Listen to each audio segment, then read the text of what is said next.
in Portugal that your first reaction was to say, can we do this in the summer? And it was, no, you've got to go now. But when you said that, was what is happening now at the back of your mind and how difficult it would be? There's no point to talk about that and to think about that. I'm here, I have to focus on the job. It's part of football to have these difficult moments. I already knew it that is going to be tough. Of course, you expect to win more games, to have players with more confidence to sell the idea and to work and to improve a lot of things. In this moment, is really hard. Like I said, we have to survive, to have time, and then to improve the team. Chris.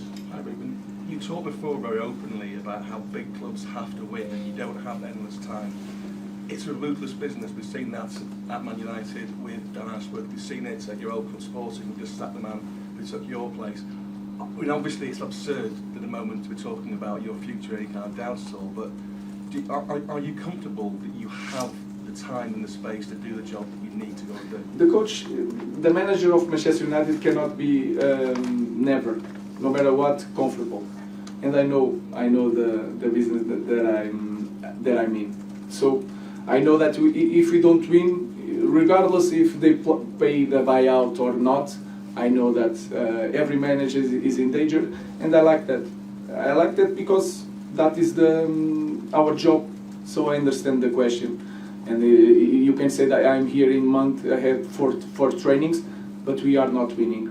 So I have that. That is a reality, and I'm quite comfortable with that. Because you're going to be without your captain, suspended, could you have Harry Maguire as your captain? Because he's been skipper before of the club. Would you consider having him as captain? You will have to wait until the game, and you will see the guy. What do you think of Harry now he's come back and playing for you? Because he's had a rough sort of couple of years. Have you been impressed with his mentality? He works really well. He's focused on the job, not what people said. He has no excuses, even if he had some tough moments. So I think in that department he's an example. So he's there to play, to help the team. He's trying to do that.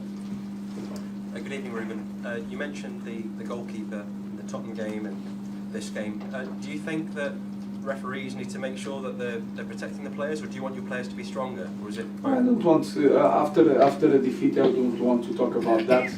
But you can see that every corner nowadays is an opportunity.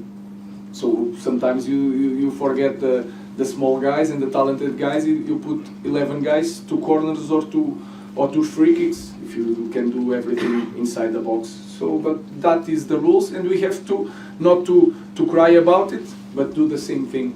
So we have to focus on doing the same thing to the opponent. So that is my goal at the moment. Do you need some bigger players? No, what I'm saying is that if set pieces is becoming so important, you can do everything. So we have to learn it, and I have to do it the same thing, even with the small guys. We just have to copy and do the same thing, and not trying to change the rules. Just use the rules to score also goals with set pieces. Thank you. Newcastle up next. What kind of challenge are you expecting from them? They're a side in good form, and obviously the struggles you had against Bournemouth, you felt the atmosphere in the stadium. What Yeah, we have to fight against everything, because our supporters are always there, but they are tired of this moment. We have to expect that any play from Newcastle near our box is going to put the stadium nervous, and that our players have to cope with that. So it's a very strong team, very fast, with a lot of pace, with a lot of time working with the same coach, and we want to be competitive and try to win the game, that's all. Last question, Andy. What do you want from the fans against Newcastle? Nothing. I'm not even there to ask anything to our fans. They gave us everything. They full stadium, always supporting, clapping after lost. So I just want to give something to the fans.